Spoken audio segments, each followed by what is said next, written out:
Welcome to the White Lotus. সাগরের ঢেউ আর স্নিগ্ধ হাওয়া, তার মাঝে লুকিয়ে আছে অজানা রহস্যের এক জগৎ।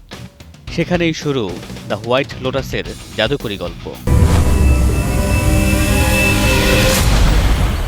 পুঁজিবাদী সমাজ ব্যবস্থার বার্তা নিয়ে কোনো গুরুগম্ভীর সংলাপ বা অতিনাটকীয়তা ছাড়াই ডার্ক কমেডির মোড়কে সাজানো হয়েছে সৃষ্টির গল্প। সেই সঙ্গে জেনিফার কুলিজ, কনরাড রিকার এবং সিডনি সুইনির মতো একাধিক জনপ্রিয় তারকা থাকায় সব মহলের দর্শকের আগ্রহের কেন্দ্রে সিরিজটি। He thinks I'm an asshole. Were you an asshole?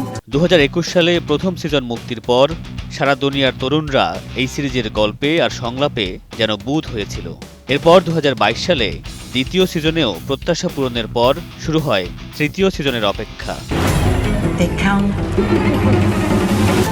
and go.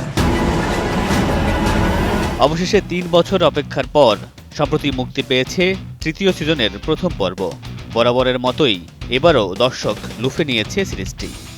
40% বেশি গ্লো, বিশ্বের 1 নম্বর গ্লো ক্রিম, নতুন Glow and Lovely. Very bad decision. You've had very bad luck. The White Lotus এমনই এক আখ্যান যেখানে মানব মনের গোপনীয়তা, সুখ আর সংকটের মাঝে আলো আধারের খেলা চলে। There has been more crime on the island. Mamunur Rashid পনেল, সময় সংবাদ।